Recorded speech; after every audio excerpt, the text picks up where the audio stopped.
So what is going on everyone, this is Bobby here, and today I'm going to show you guys a little bit of a comparison between the 5th and the 4th generation iPod Touch. As you can see, we got the 5th generation on the left side right here, and we've got the 4th generation on the right side. And today we are going to do a speed, gaming, and camera comparison of these devices. If you want to see the camera comparison, that's going to be at the end of the video. Now let's power them off first and see which one does that the fastest. So let's see. As you can probably tell, the 5th generation shut down much faster, and now let's try and power them on.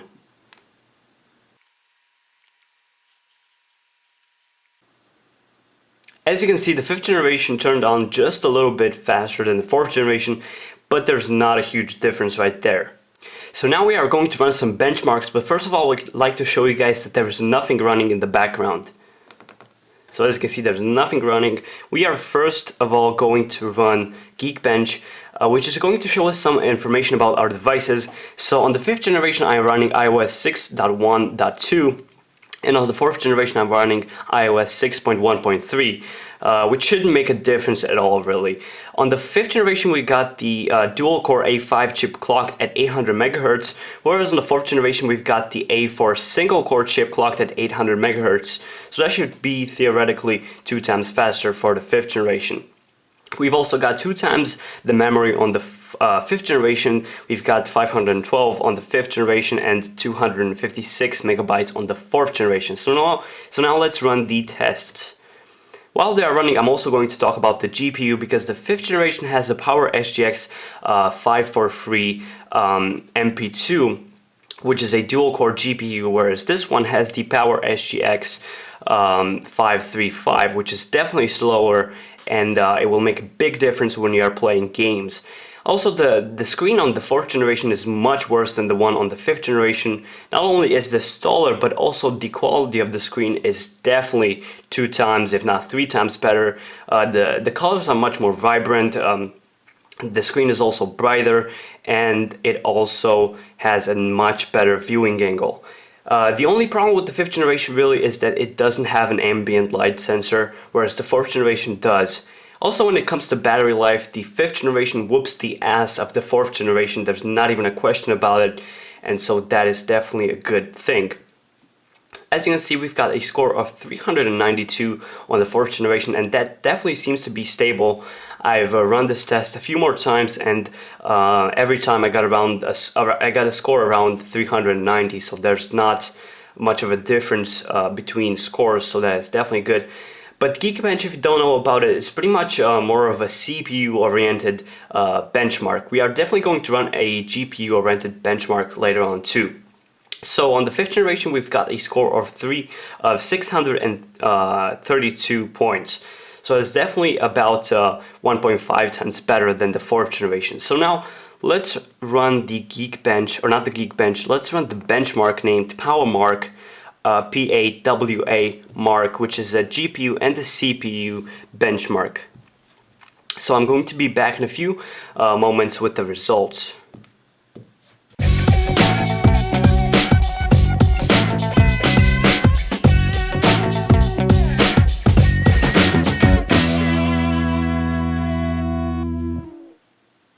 So as you can see, the 5th generation got a score of 9,225 points, whereas the 4th generation got a score of 4,397. So the 5th generation score definitely about twice as good as the 4th generation, so that is definitely nice to see.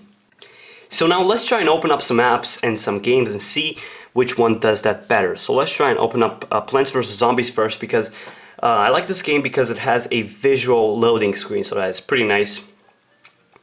And as you can see, the 5th generation is already done, whereas the 4th generation definitely took much longer to open up the app. So now let's try and open up another app called Time Hop right here and see which one does that faster. So as you can definitely see, the 5th generation is definitely much faster. I would say twice as fast, even in everyday life activities and tasks, which is pretty nice. So let's try and open up some other app around here. Let's try and open up the settings app. As you can see, the 5th generation was pretty much instant when it came to opening up the settings app, whereas the 4th generation kind of lag behind. So now let's try and open up another one. Let's try and open up the Notch app, which is a great app in the App Store. You should check it out. So let's see which one does that faster. Fifth generation was faster. The fourth generation was definitely slower. So let's try and open up which app? The Flipboard app, yeah. There we go. So let's see. The fifth generation was definitely faster again. The fourth generation took much longer to open up the Flipboard app. So now I'd like to run a browser benchmark and test.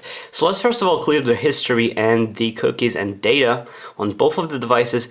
And first of all, we are going to open the Apple website to see which one opens, or which of the devices opens up the page faster. So let's go to apple.com right here. Bam, let's see which one. Of course, the iPod Touch for 5th generation finished first, which shouldn't be a surprise. So now let's go over to the SunSpider JavaScript benchmark. First of all, let me type it in right here. SunSpider.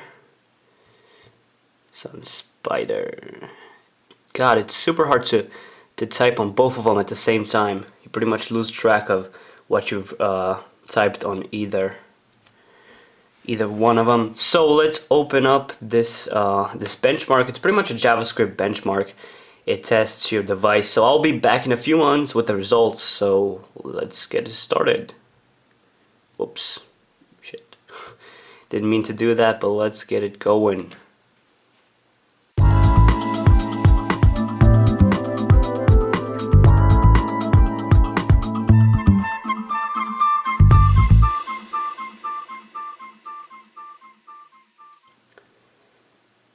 So we finally have the results on both of them, and what you need to know about this benchmark is that the lower the amount of milliseconds, the better. So we have 1,820 milliseconds on the iPod Touch 5th generation and 2,968 milliseconds on the iPod Touch 4th generation. So as you can probably tell, the 5th generation definitely scored better, so that is a good thing.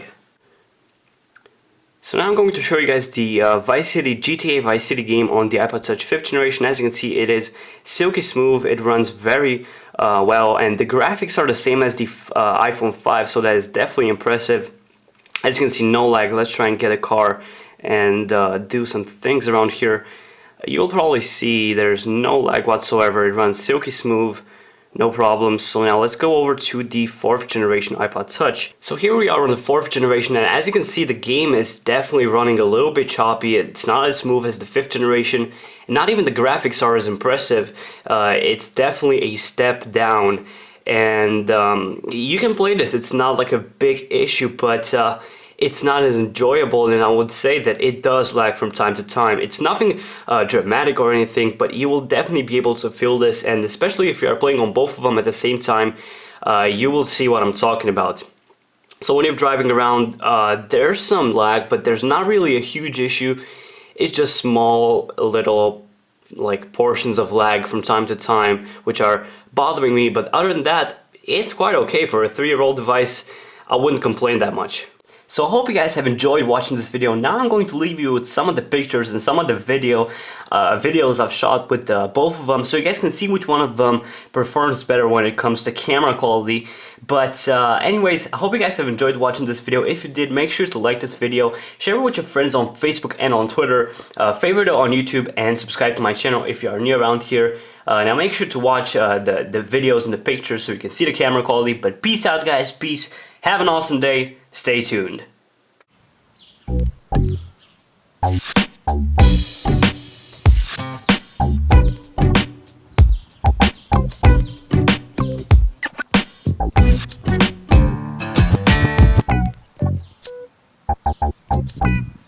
This is a test of the iPod Touch 5th generation front-facing camera. And this is a test of the iPod Touch 4th generation front-facing camera.